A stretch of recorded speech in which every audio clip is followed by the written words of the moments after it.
좋은 아침입니다. 11월 14일 오늘의 보험재테크 이슈 보험 덕후 보타쿠가 전합니다. 먼저 한국 보험 역사상 70년 만에 처음으로 역마진 쇼크가 일어났다는 기사 내용이 일면을 장식했습니다. 그리고 이 기사와 함께 과거 일본의 잃어버린 20년이라고 하죠. 거품이 붕괴되는 과정에서 보험사 8곳이 줄 파산한 그 내용까지 같이 다루고 있는데 굉장히 심각한 보험업계의 현황을 한번 보도록 하겠습니다. 그리고 지금 실손보험 청구 관수화 서비스에 대해서 소비자랑 이제 보험사도 반기고 있는데 의사단체에서 굉장히 반대하고 있습니다. 이 이유에 대해서 좀 알아보도록 하고요. 그리고 OLED 8K 기술, 요번에 이제 최고의 기술로 꼽혔죠. 이 기술 덕에 암세포를 굉장히 작게, 그러니까 1mm 미만까지도 확인할 수 있게 되었다라고 하면서 이러한 기술의 덕을 보고 있는 의학계의 이제 이야기를 좀 들어보도록 하고요. 마지막으로 위를 모두 잘라낸 위암 환자는 치매 발병 확률이 높다라는 내용도 같이 한번 보도록 하겠습니다. 자, 다 아시다시피 최근에 힘들다, 보험업계가 힘들다라는 내용 다 아실 겁니다. 얼마 전에도 제가 SNS에 어떤 내용을 올렸냐면, 예전엔 보험에 감히 가입할 수 없는 환자들이 보험시장으로 들어오고, 그리고 없어졌던 그 담보들이 나타나면서, 굉장히 좋은 상품들이 뛰어나고 있는데, 이게 과연, 소비자한테도 좋을 것이냐, 라는 제가 이제 이런 화두를 좀 던졌었거든요. 다시 말씀드리면 정말, 지금 이러한 상품들을 표현을 좀 과격하게 팔아 제끼는 게 정말 보험사의 나중에 이익으로 이어질 수 있느냐, 그렇지 못할 것이다라는 그런 뉘앙스로 제가 이제 그런 글을 올렸는데, 지금 보험사가 정말 IFRS 17이라든가 그리고 최근에 이제 저금리, 이게 가장 큰 핵심이죠. 이런 이유 때문에 지금 매우 어, 보험사 수익이 떨어지고 있습니다. 뿐만 아니라 다 아시는 내용이죠. 그 예전에 과거에 팔아놨던 고금리 상품 있지 않죠? 확정금리형 상품들이 있지 않습니까? 이것이 지금 엄청 발목을 잡고 있다라는 것이죠. 이게 어느 정도 수준이냐면은 생보사 같은 경우는 전체 그 적립금 590조 중에서 금리 확정형이 244조나 되는데 얘네한테 줘야 되는 평균 이율이 6%입니다. 6%. 아시다시피 8.5%짜리도 있고 7.5%짜리도 있고요. 그리고 손보사 같은 경우는 금리 확정형이 44조 원이나 됩니다. 물론 생보사에 비해서 다행히 규모도 작고 또 평균 이율이 4%로 낮은데 무튼 이게 뭐가 문제냐면 지금 운용자산 이익률이 몇 프로냐면은 2015년 6월 말에 5.1%였고요. 그리고 2017년 6월 말에 4.4%였고 지금 2019년 6월 말 기준으로 하면 4.1%입니다. 다시 말씀드리면은 2019년 6월 말 운용자산 이익률이 4.1%인데 지금 금리 확정한 244조는 6%를 평균으로 줘야 되니까 여기서 244조 원에 대해서 2% 마이너스가 나오고 있다. 1.9% 마이너스가 나고 있다라는 것이죠. 그리고 지금 보험료 평균 이율이 몇 프로냐면 생보업계는요 4.3%입니다. 전체 평균을 내도 4.1% 수익을 내는데 4.3% 평균 이율을 줘야 되니까 지금 역마진, 역사상 처음으로 역마진에 이제 진입을 했다라고 하는 겁니다. 어마어마한 상황인 거죠. 그러다 보니까 이를 탈피하기 위해서 지금 각고의 노력을 하고 있는데 이것이 또 악순환을 만들 거라고 저는 개인적으로 생각을 하고 있기 때문에 그러한 이제 글을 올렸었고요. 아, 우리나라는 과거에 뭐 일본이 이렇게 이제 97년도부터 8개의 보험사가 파산을 했거든요. 대한민국 같은 경우는 외환위기 이후에 2003년에 리젠트 화재가 이제 파산했고요. 2013년에 그린손해보험이 파산했지만 사실 아무런 핵심인 계약자들한테는 큰 영향이 없었습니다. 다 그대로 인수를 했거든요. 사실 그런데 보험사가 파산을 하게 되면 무조건 계약을 이제 만약에 인수할 때 조건 그대로 인수하는 그런 그 의무는 없습니다. 뭐 예를 들어서 어쩔 수 없이 그 인수하는 데에 따른 굉장히 큰 손해라든가 또는 문제점이 있다라면은 조건을 그대로 인수하지 않게 되어 있거든요. 그렇기 때문에 이게 무조건 안전하다고 할 수 없고, 좀 미래에 가게 되면 정말 대한민국에서도 파산하는 보험사가 나오지 않을까라는 우려의 목소리가 지금 나오고 있습니다. 뭐 가장 큰 핵심인 것은 역시나 일본의 시장을 망가뜨린 저금리처럼 대한민국도 이 저금리가 지금 시장을 흔들어 놓고 있다라는 얘기죠. 이게 이제 가장 큰 지금 역마진 쇼크에 가장 큰 영향을 미치고 있다라는 말씀을 드리고 싶은 겁니다. 그리고 이러한 이제 저금리가 상품 구조도 완전히 바꿔놓고 있고 금융시장도 엄청나게 바꿔놓고 있는 거에 대해서는 다 아실 겁니다. 그러다 보니까 지금 우리가 무조건 이제 일본도 그랬거든요. 무조건 싸고 좋은 상품을 가입하지 않는 거예요.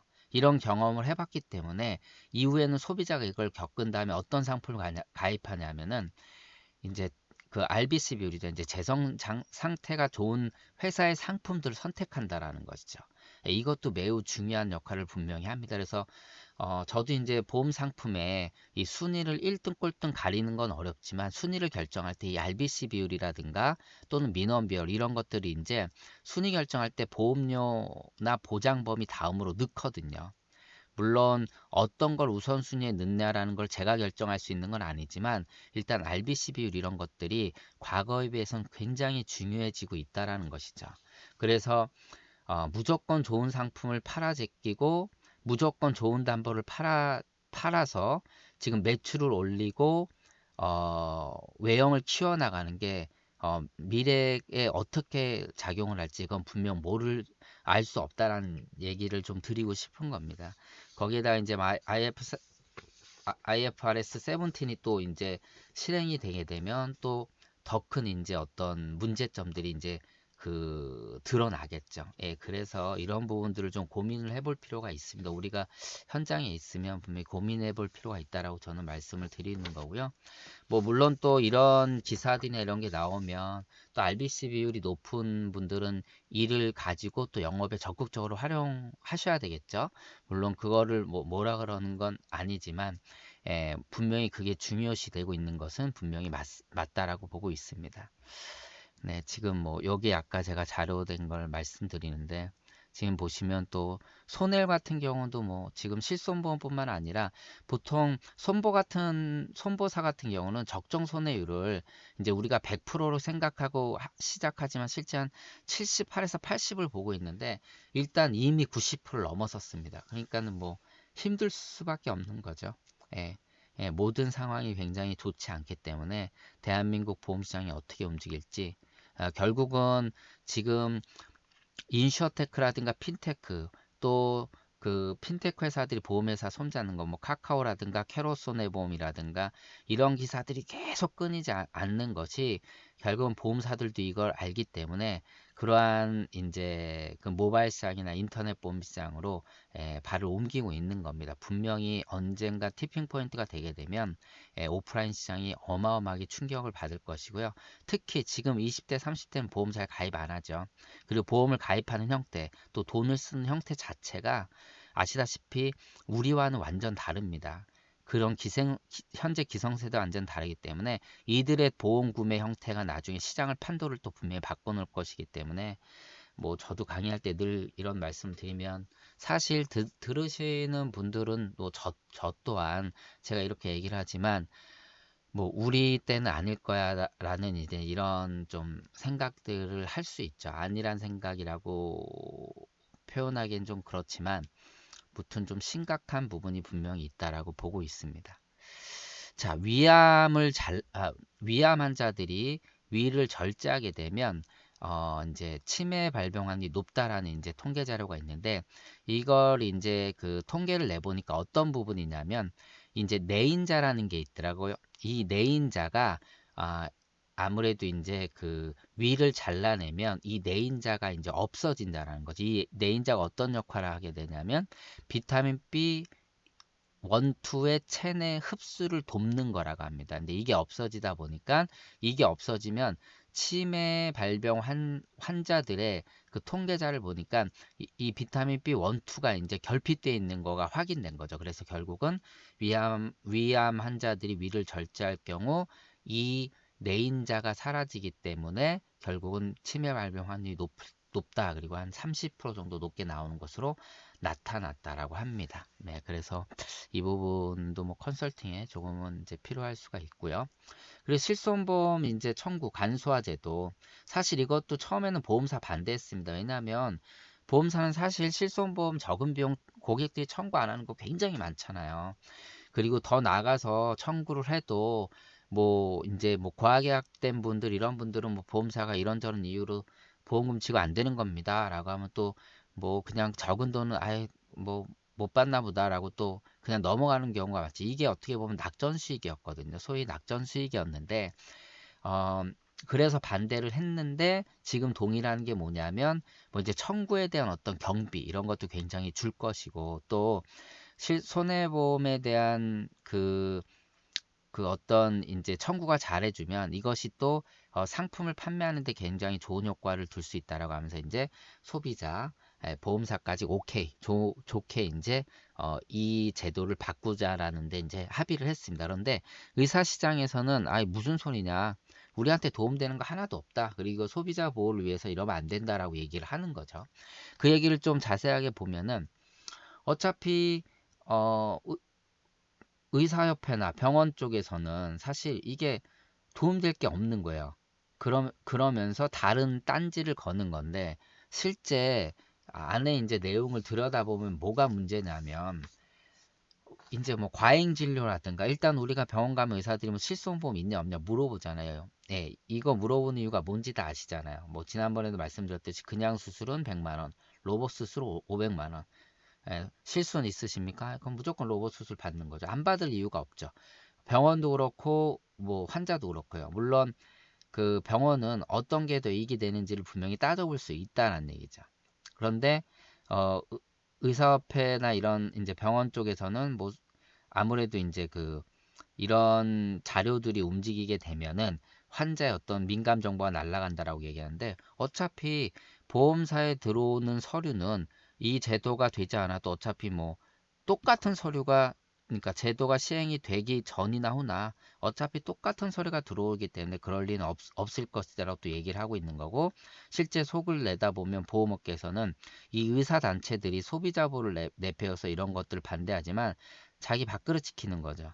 그러니까 뭐 건강보험 적용이 되지 않는 비급여 진료를 환자한테 이제 추가 권유. 이 내용에 대해서 며칠 전에 얘기를 드렸습니다.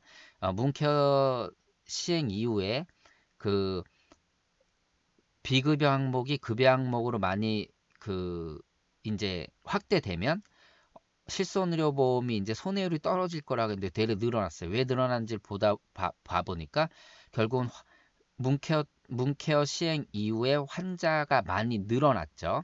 당연히 늘어났죠. 예를 들어 도수치료만 생각해도 뻔하죠. 도수치료비가 뭐 10만 원, 20만 원에서 1, 4만 원으로 줄었으니까 환자가 늘어나니까 환자가 많이 왔는데 이 환자들한테 어떻게 더 수익을 청구할 수 있을까 해서 막 비급여 치료들을 검사들이 이렇게 얘기한 거죠. 그래서 더 늘어났습니다. 결국은.